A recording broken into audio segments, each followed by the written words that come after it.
예, 오늘은 본문의 말씀을 가지고 우리에게 염려는 없습니다라고 하는 제목으로 말씀을 나누고자 합니다. 오늘도 말씀 나누기 전에 우리 인사합니다. 앞뒤 또 좌우 바라보시면서 오늘은 우리 그렇게 인사합니다. 우리에게 염려는 없습니다. 아멘. 예, 우리 또 한 번 인사할게요. 오직 기도의 제목만이 있을 뿐입니다. 아멘. 여러분, 전능하신 하나님, 사랑의 하나님을 아버지로 섬기며 살아가는 우리에게 염려는 없습니다. 오직 기도의 제목만이 있을 뿐입니다. 여러분 믿으시기를 주님으로 축원합니다. 여러분, 걱정도 팔자다라고 하는 말이 있습니다. 이 말은 염려라고 하는 것이 일종의 습관이다라고 하는 거예요. 여러분 그렇습니다. 우리는 이 염려가 습관이다라고 하는 그 사실을 알아야 돼요. 그래서 걱정과 염려가 습관화되어진 사람은요, 매사가 걱정거려요. 이렇게도 걱정, 저렇게도 걱정입니다. 그리고 염려할 필요가 없는 것까지도 가져다가 염려를 합니다. 어느 회사에 10년을 근속한 직원에게 보너스로 2개월간 유급 휴가를 주었습니다. 이 직원은 한편으로는 너무나도 감사하고 기뻤고 다른 한편으로는 염려가 되는 부분이 있었어요. 그래서 어떻게 할까 한참을 고민하다가 그 유급 휴가의 기회를 회사에 반납을 했습니다. 상사가 아니 왜 휴가를 가지 않고 이 좋은 기회를 반납을 하는가? 그러자 그는 두 가지 이유 때문에 그것을 반납한다라고 얘기했습니다. 하나는 내가 없는 사이에 회사가 잘 돌아가지 않으면 어떻게 하나라고 하는 염려 때문이라는 거예요. 자기 자신을 지나치게 과대평가한 거죠. 또 다른 하나는 내가 없는 사이에 마치 아무 일도 없었던 듯이 회사가 너무 잘 돌아가면 어떻게 하나라고 하는 염려 때문이라는 거예요. 자기의 존재 의미가 사라질까 봐 염려하는 거죠. 걱정하는 거죠. 자, 여러분, 이렇듯 염려가 습관화되어진 사람은요, 이렇게 해도 걱정, 저렇게 해도 걱정입니다. 여러분, 이런 사람은 무엇을 해도 걱정이고 하지 않아도 걱정입니다. 매사가 걱정거려요. 걱정거리가 떠나지를 않습니다. 그런 의미에서 항상 걱정과 염려를 달고 사는 한 할아버지가 있었어요. 어느 날 TV를 보는데 무엇이든 물어보세요라고 하는 의학 프로그램이 나오고 있었던 거예요. 근데 이 할아버지가 너무나도 심각한 얼굴로 그 프로그램을 진지하게 보고 있는 거예요. 옆에서 지켜보고 있던 며느리가 물었어요. 아버님, 왜 그러세요? 뭐 걱정거리가 있으세요? 그러니까 그 시아버지가 이야기를 야, 아가, 저 TV에서 나오는 저 사람들이 이야기하는 증상이 지금 내가 앓고 있는 증상과 너무나 비슷하구나. 아무래도 내가 저 병에 걸린 것 같다. 그래서 며느리가 TV에서 무슨 얘기를 하는가 그 시아버지와 함께 TV를 시청하게 되었습니다. 이제 모든 진행이 다 끝나고 마지막에 아나운서가 이렇게 정리를 했습니다. 지금까지 자궁암에 대해서 알아보았습니다. 여러분, 할아버지가 자궁암하고 무슨 관계가 있어요? 아무 관계가 없죠. 근데 너무나도 이 걱정 염려가 습관화되어져 있다 보니까 염려할 필요도 없는 것까지도 가져다가 이렇게 염려하는 것입니다. 자, 근데 여러분, 이렇듯 걱정과 염려가 습관화되어진 사람은요, 삶의 열매가 좋지 않습니다. 데일 카네기라는 사람이 근심이여 안녕이라고 하는 그 책을 썼는데 그는 그 책에서 이런 말을 합니다. 염려와 싸우는 방법을 모르는 사업가는 일찍 죽는다. 그러면서 그는 또 말하기를 세계 병상에 누워있는 환자의 50%는 걱정과 염려로 인해서 신경장애 내지는 정신장애를 앓고 있는 사람들이다 했어요. 여러분 그렇습니다. 걱정과 염려는 소리 없이 우리를 죽이는 독과 같은 거예요. 자, 근데 이 염려는 우리 육신의 생명만을 죽일 뿐만 아니라 우리의 믿음을 좀먹게 하는 도둑과도 같다라고 하는 것입니다. 현실은 전혀 비관적이지 않은데 가만히 앉아 있다 보니까 부정적인 생각들이 스쳐 지나가요. 그래서 현실을 있는 그대로 바라보지 못하고 그걸 부정적으로 바라보고 부정적으로 생각을 하는 겁니다. 그러니까 아직도 일어나지도 않은 일인데 일어나지도 않은 그 일에 대해서 걱정하고 염려를 하는 거예요. 결국 그런 걱정과 염려로 인해서 내 안에 있는 생명 에너지가 다 고갈이 되어지는 거예요.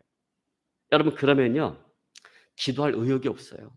기도하고 싶지도 않고 믿음이 떨어지게 되는 거예요. 믿음이 없어지게 되어지는 것입니다. 여러분 그러므로 고아의 아버지라고 불렸던 조지 뮬러는 그런 말을 했어요. 믿음의 시작은 염려의 끝이요 염려의 시작은 믿음의 끝이다 그랬어요.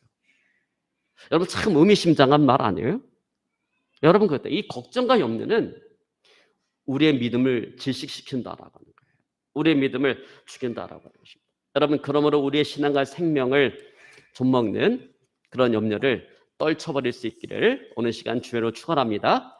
자, 그런 의미에서 오늘 예수님께서는 오늘 말씀 가운데 보면 여러 번에 걸쳐서 염려하지 말라라고 권면을 하고 있습니다. 그러므로 오늘 본문의 말씀을 통해서 염려를 떨쳐버릴 수 있는 그 방법을 오늘 주님을 통해서 오늘 배울 수 있기를 오늘 시간 주회로 축원합니다.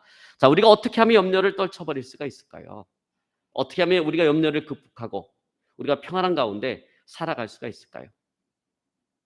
자, 첫째로 우리가 염려를 떨쳐버리기 위해서는 하나님께서 우리의 삶을 책임져 주신다라고 하는 그 사실을 우리가 알아야 되고 또 우리가 그것을 믿어야 된다라고 하는 거예요. 자, 여러분 우리들의 대부분의 염려는 의식주에서 비롯되어집니다.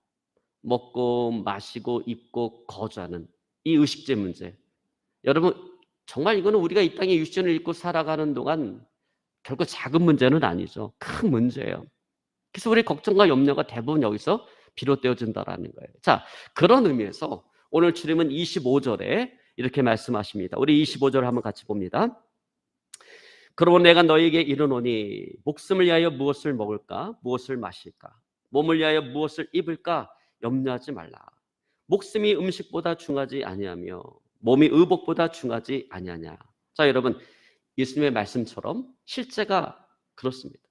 여러분 우리의 목숨이라고 하는 것은 우리가 먹는 음식보다 훨씬 더 중요한 거예요. 여러분 우리의 몸이라고 하는 것은 우리가 입는 옷과는 비교할 수도 없을 만큼 중요한 것입니다. 그리고 하나님께서는 우리에게 목숨과 몸이라고 하는 그 소중한 생명을 주셨습니다. 그런데 하나님께서 그 소중한 생명을 하찮은 음식이나 옷 때문에 망하게 하겠느냐라는 거예요. 그 때문에 우리를 죽도록 내버려 두겠느냐라고 하는 것입니다. 절대 그럴 수 없다라는 것입니다. 자, 그리고 이 사실을 증명하기 위해서 오늘 주님께서는 하늘을 나는 공중의 새를 바라보면서 이 사실을 깨달으라라고 말씀하십니다. 자, 여러분 새들은 어떻습니까? 새들은 심지도 않아요. 거두지도 않아요. 그것을 모아 곳간 안에 들이지도 않아요. 그러나 새들은 굶어 죽는 법이 없습니다. 여러분 그렇지 않아요? 여러분 어느 글에 보니까 제비가 새끼를 먹여 살리기 위해서 암수가 번갈아 가면서 하루에 200번을 둥지를 오가면서 벌레를 물어다가 새끼들을 먹인다고 합니다. 그런데 한 번 나갈 때마다 10마리의 벌레를 물어온다고 그래요. 그러면 10마리를 물어오는데 하루에 200번을 왔다 갔다 거리니까 하루에 몇 마리의 벌레를 잡아다 먹이는 거예요? 하루에 2,000마리의 벌레를 잡아다가 새끼들을 먹이는 거예요. 근데 여러분 이 지구상에 제비가 한두 마리예요? 수를 헤아릴 수만큼 엄청나게 많습니다. 근데 여러분 이 세상에 제비만 있는 게 아니에요. 그래서 이 지구상에 존재하는 이 조류가 얼마나 많으냐? 1천억 마리가 되어진다고 합니다. 근데 여러분 그 1천억 마리의 새들이 벌레가 없어서 죽었다라는 말을 전 들어본 적이 없어요. 자, 그런데 주님은 이런 공중의 새를 말씀하시면서 너희들은 이것보다 귀하지 아니하냐라고 말씀하시는 것입니다. 자, 이번엔 드레핀 백합화를 비유로 들어서 설명을 하세요. 자, 우리 28절로 29절 한번 같이 봅니다. 또 너희가 어찌하여 의복을 위하여 염려하느냐? 들의 백합화가 어떻게 자라나는가 생각하여 보라. 수고도 아니하고 길쌈도 아니하느니라. 그러나 내가 너희에게 말하노니 솔로몬의 모든 영광으로도 입은 것이 이 꽃 하나만 같이 못하였느니라. 여러분 그렇습니다. 여러분 들의 백합화는 자라나기 위해서 스스로 어떤 특별한 일을 하는 것이 없어요. 옷을 만들기 위해서 길쌈도 하지 않아요. 자, 그러나 이 들꽃의 아름다움이라고 하는 것은요, 인간 가운데 가장 큰 영화를 누렸던 그 솔로몬의 영광보다도 더 깊은, 더 아름다운 빛을 내고 있다라고 하는 것입니다. 여러분, 한번 그 들에 피어 있는 그 꽃들을 한번 자세히 보세요. 여러분, 그 꽃들을 보면서 우리가 깨닫는 것이 있어요. 그것은 이 세상의 그 어떤 화려한 옷도, 이 세상의 그 어떤 아름다운 옷도 이 꽃과는 비교할 수 없을 정도로 그 꽃이 너무나 아름답다는 것입니다. 왜 그럴까요? 여러분, 이 세상의 아름다운 옷은 아무리 화려한 옷이라 할지라도 거기서 우리는 생명력의 그 아름다움을 볼 수가 없어요. 그러나 그 들꽃에서는 우리의 생명력의 아름다움을 보게 되어진다는 것입니다. 그러면 주님께서 말씀하십니다. 솔로몬의 영광으로도 입은 것이 이 꽃 하나만 갖지 못하였느니라. 그래서 주님께서 뭐라고 말씀하십니까?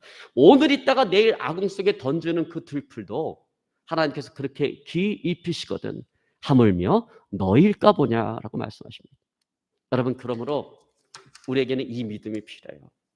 여러분, 이 믿음을 가질 수 있기를 오늘 시간 주연으로 축원합니다.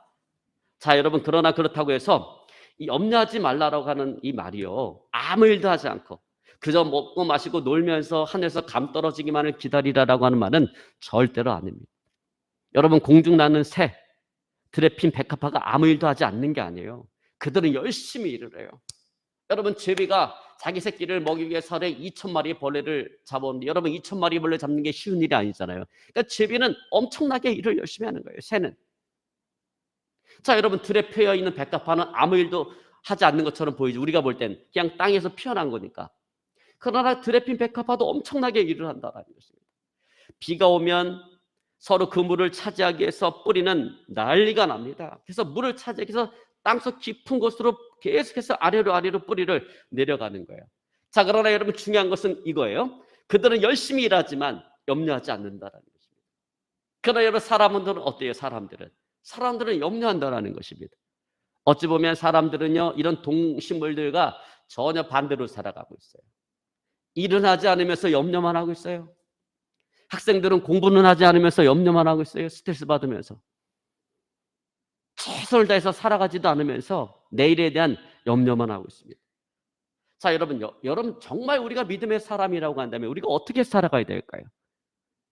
나에게 주어진 그 하루를 최선을 다해서 열심히 살아가야 된다는 거예요. 믿음의 사람이라고 한다면 그렇게 살아가야 된다는 것입니다. 그리고 더불어서 염려를 떨쳐버리는 그 삶을 살아가야 된다는 것입니다. 왜냐하면 염려라고 하는 것은 믿음의 사랑과는 상관이 없는 것이기 때문에 그래요. 여러분, 그래서 주님께서 먹는 것, 입는 것, 마시는 것에 대한 염려는 이방인들의 것이다라고 말씀하고 계시는 것입니다. 자, 여러분, 31절로 32절에 보니까 그렇게 말씀하세요. 그러므로 염려에 이르기를 무엇을 먹을까, 무엇을 마실까, 무엇을 입을까 하지 말라. 이는 다 이방인들이 구하는 것이다. 너희 천부께서는 이 모든 것이 너에게 있어야 할 줄을 아시느니라. 여러분, 그렇습니다. 여러분, 염려는 이방인들이 하는 거예요. 이방인들이 누구예요? 한마디로 말해서 하나님이 없는 자들인 것입니다. 이 세상에 믿고 의지할 만한 존재가 없어서 자기 스스로 모든 것들을 책임지고 해결을 해야만 하는 사람들이에요. 그래서 그들은 내일 일에 대한 염려를 할 수밖에 없는 사람들인 것입니다. 그러나 여러분, 주님은 믿음의 사람들에 대해서 뭐라고 얘기해요? 하늘에 계신 그 아버지가 너의 아버지다. 하늘에 계신 하나님이 너의 아버지다라고 이야기하십니다. 세상을 창조하시고 그 세상을 주관하시는 하나님이 너희의 아버지시다라는 거예요.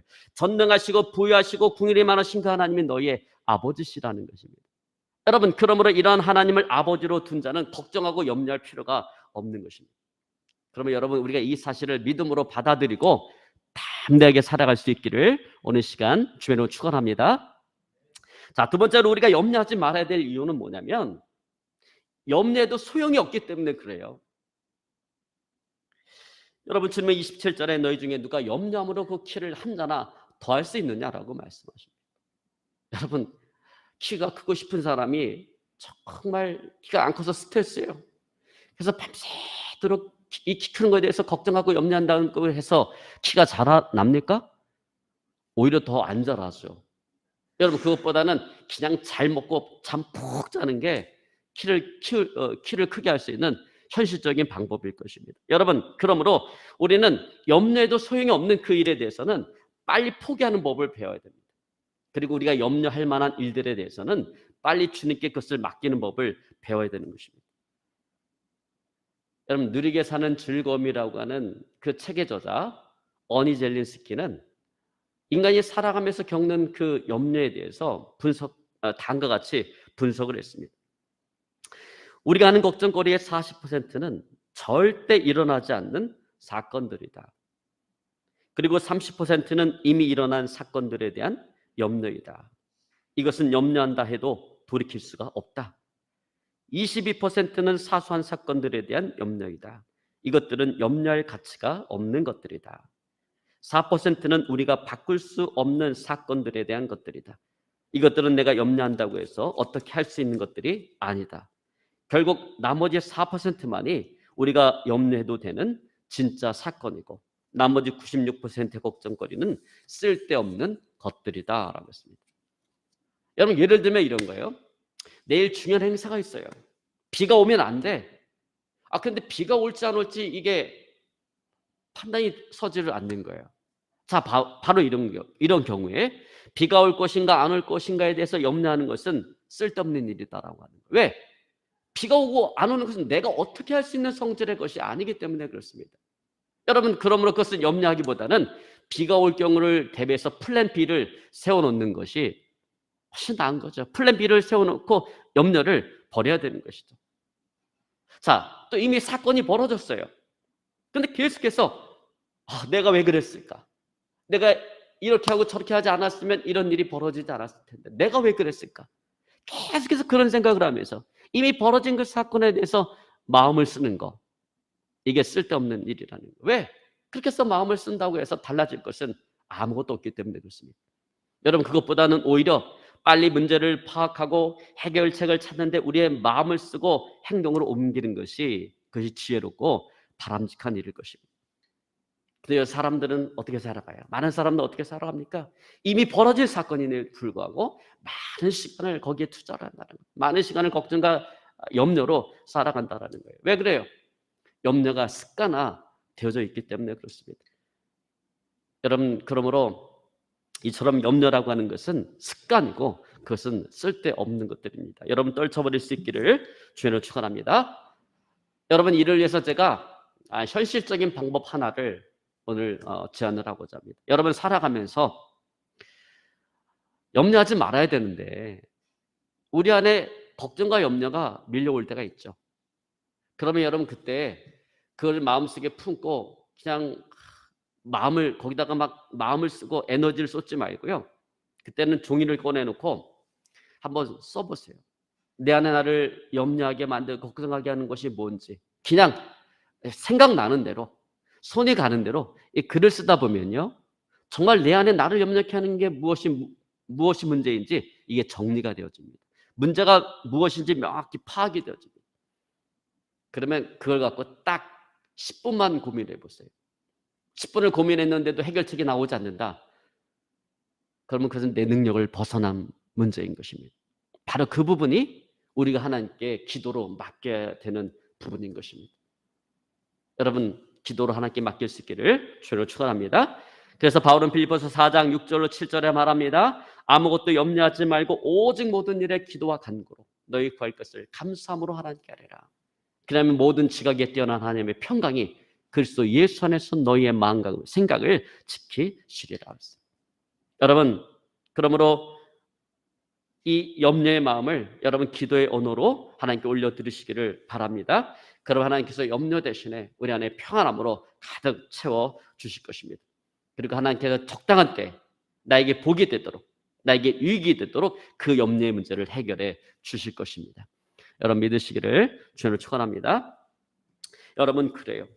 여러분, 우리에게 허락된 시간은 오늘이라고 하는 그 하루 시간밖에 없어요. 여러분, 그렇습니다. 오늘이라고 하는 그 시간만이 하나님께서 나에게 주신 선물인 것입니다. 그래서 여러분, 영어로 오늘을 뭐라 그래요? 프레젠트라고 얘기하잖아요. 근데 여러분, 우리가 잘 알다시피 프레젠트라고 하는 단어는 오늘이라고 하는 의미 외에 또 어떤 의미가 있습니까? 선물이라고 하는 의미가 있습니다. 여러분 그렇습니다. 오늘만이 하나님께서 나에게 주신 선물인 것입니다. 여러분 그런데 그 소중한 오늘을 내일에 대한 염려 때문에 망쳐버릴 수는 없다라고 하는 거예요. 여러분 참 그것은 어리석은 행동이라는 것입니다. 여러분 우리의 인생이라고 하는 것은 오늘이라고 하는 그 하루하루가 쌓여서 만들어지는 거예요. 여러분 그런데 내일에 대한 염려 때문에 오늘 하루를 잘 살지 못한다라고 한다면 그것은 어리석은 인생이라는 거예요. 내일에 대한 염려 때문에 오늘 하루 최선을 다해서 살아가지 못한다면, 오늘 하루를 잘 살아가지 못한다면 그 사람에게 내일도 없다라고 하는 것입니다. 여러분 그러므로 우리가 살아가는 유일한 시간인 이 현재, 지금 이 순간부터 우리가 잠자리에 드는 그 순간까지 최선을 다해서 내가 열심히 살아갔다라고 한다면 여러분 그것으로 감사하고 만족할 수 있기를 오늘 시간 주님으로 축원합니다. 여러분 주님은 34절에 이렇게 말씀하십니다. 그러므로 내일 일을 위하여 염려하지 말라. 내일 일은 내일 염려할 것이요 한날 괴로움은 그날의 조카니라. 아멘. 여러분 오늘 예수님의 말씀처럼 여러분 그렇게 살아가시기를 주님으로 축원합니다. 자, 마지막 세 번째로 이 염려라고 하는 것은 우리의 삶의 우선순위가 분명해지는 순간 떠나가게 되어져 있다라고 하는 것입니다. 그러면 여러분 우선순위를 분명하게 하고 살아가시기를 주님으로 축원합니다. 자, 여러분 33절 우리 한번 같이 봅니다.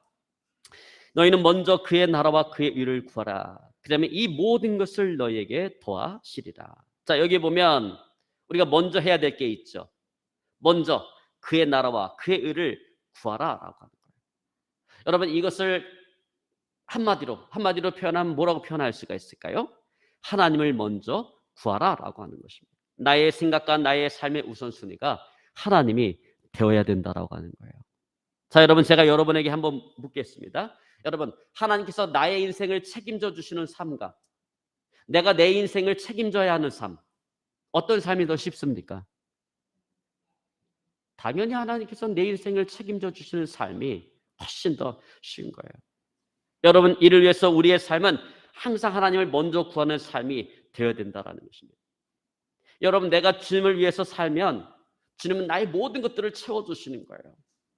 주님은 나의 생명을, 나의 삶을 책임져 주시는 거예요. 여러분 목회도 마찬가지입니다. 여러분 목회할 때 제일 힘든 게 뭐냐면 물질 문제예요. 이 문제가 너무나 힘들어요. 여러분 카톨릭의 신부들은 힘든 거 하나 없어요. 왜냐면 다 알아서 모든 것들을 책임져 주니까. 그러나 개신교 목회자들은 그게 아니에요. 목회는 목회대로 하면서 자기 가정도 책임을 져야 된다. 근데 개척을 해서 제일 힘든 게 뭐냐면 이 물질 문제라는 거예요. 여러분 이럴 때 목회자는 둘 중에 하나를 선택을 합니다. 하나는 하나님 앞에 무릎을 꿇고 하나님 이 물질을 쳐달라고 기도하는 목회자가 있고요. 또 다른 하나는 내가 돈을 벌면서 목회를 하리라 하고 투잡을 여기 바깥에 세상에서 일을 하면서 돈을 벌면서 목회를 하는 사람이 있습니다. 여러분 하나님께서 어떤 목회자를 들어 쓰실까요? 여러분 내가 일을 하면서 목회를 하면요 하나님께서 그 가운데 역사하지 않습니다. 이 사람은 평생을 그렇게 해야 돼요. 근데 나중에는 목회보다 돈 버는 게 우선이 되어져 버립니다. 근데 목사를 그렇게 하라고 목사 부른 게 아니잖아요. 근데 여러분 정말 아무것도 없는 그런 상황 가운데서 무릎 꿇고 하나님 앞에 기도하다 보면요 하나님께서 채워주십니다. 목회를 할 수 있도록 채워주셔요. 저는 그것들을 너무 많이 목도하고 체험합니다. 저는 여러분 저희 교회가 개척되고 여기 와서 참 많은 것들을 겪었잖아요. 교회 경매 넘어갔고 돈 한 푼 없이 딱 길거리에 앉을 수밖에 없는 그런 상황이 되었잖아요. 근데 그럼에도 불구하고 여기까지 오게 하시고요. 여러분 사실 우리 교회차 그거 우리 교회 재정으로 할부 붙는 거 아니잖아요. 그거 누가 은혜 받았고 할부 넣어주는 거잖아요. 여러분 그거 한번 생각해 보세요. 내가 돈 벌어서 교회 차도 사야 된다. 내가 돈 벌어서 교회 차 사갖고 내가 교회 어떤 이런 사역을 감당해야 된다. 그러니까 열심히 나가서 돈 벌어서 그걸 산다고 생각해 보세요. 어느 천년에 그거로 돈을 벌어서 그걸 사겠습니까? 여러분 교회이든 목회자의 삶이든 성도의 삶이든 똑같은 거예요. 내 삶의 우선순위가 뭐냐에 의해서 우리 인생이 결정이 되어지는 것입니다. 여러분 항상 하나님을 먼저 구하는 삶이 되어질 수 있기를 오늘 시간 주님을 축원합니다. 여러분 근데 많은 사람들이 주님을 위해서 살아라, 하나님 먼저 구하라, 주님을 위해서 살아라 그러면 그걸 되게 부담스러워해요. 왜냐하면 주님을 위해서 사는 그 삶을 뭔가 좀 특별한 삶이라고 생각하기 때문에 그래요. 어떤 목사나 선교사나 이런 사람들 삶, 하루 종일 나의 모든 에너지, 나의 모든 시간들을 교회에서 투자해야만 하는 그런 삶을 생각하기 때문에 그래요. 그러나 여러분 절대로 그렇지 않습니다. 여러분 목회자는요, 목양을 위해서 하나님께 부름받은 사람이에요. 어디로? 교회로 부름받은 사람이에요. 그러니까 목사가 교회에서 말씀 연구하고 기도하고 교회에서 내 모든 시간을 투자하고 헌신하는 것은 당연한 거예요. 그러나 여러분 성도는 목양을 위해서 부른 존재가 아니에요. 성도는 뭐라고 부른 겁니까? 세상에 나가서 하나님을 증거하라고 불렀고 세상으로 파송받은 사람이 성도인 것입니다. 여러분 그러면 각자의 삶의 자리에서 범사의 주님을 인정하고 증거하며 예배하는 삶이, 그 삶이 바로 주님을 위한 삶인 것입니다. 여러분 바로 그 삶의 자리에서 그렇게 살아갈 때 그것이 바로 그의 나라와 의를 구하는 삶인 것입니다. 여러분 그렇게 살아갈 때 걱정과 염려는 물러가고 평강이 찾아올 것입니다. 여러분 그렇게 살아가시는 저와 여러분의 삶이 되어질 수 있기를 오늘 시간 주님을 축원합니다. 이제 말씀을 정리하기 원합니다. 여러분 그래요. 내가 내 인생의 주인이 돼서 무엇인가를 하려고 하면 우리 인생이 힘든 거예요. 어려운 거예요. 뜻대로 되지 않습니다. 염려와 걱정밖에 우리가 얻을 것이 없습니다. 그러나 하나님을 삶의 중심에 모시고 하나님께서 일하시게 할 때 여러분 우리의 걱정과 염려는 떠나가게 되어지고 기쁨과 평안이 찾아오게 되어지는 것입니다. 그리고 우리 삶 가운데 열매가 맺게 되어지는 것입니다. 여러분 그렇습니다. 우리가 이 세상을 살아가는 삶의 원칙이 있다라고 한다면 나는 하나님을 예배하고 하나님 내 삶을 책임져 주신다라고 하는 것입니다. 여러분 이 삶의 원리는요, 가는 곳마다 믿음의 제단을 쌓았던 믿음의 조상 아브라함을 비롯해서 많은 믿음의 사람들이 삶으로 증거해준 변할 수 없는 불변의 진리인 것입니다. 여러분 그러므로 하나님의 자녀된 우리는 더 이상 염려할 필요가 없어요. 우리에게 염려가 없습니다. 오직 주님을 위한 삶과 기도의 제목만이 있을 뿐인 것입니다. 여러분 그러면 각자의 삶의 자리에서 전심으로 하나님을 예배하고 또 하나님 앞에 우리의 모든 기도의 제목들을 내려놓고 기도할 수 있기를 오늘 시간 주님을 축원합니다. 여러분 그렇게 살아갈 때 우리 앞을 가로막는 홍해가 쫙 갈라지듯이 우리의 삶이 열리는 그런 하나님의 은혜를 체험하게 되어질 것입니다. 그럼 저와 여러분의 삶이 되어질 수 있기를 오늘 시간 주님으로 축원합니다. 오늘 우리 말씀 붙잡고요 하나님 앞에 간절히 기도하기 원합니다. 하나님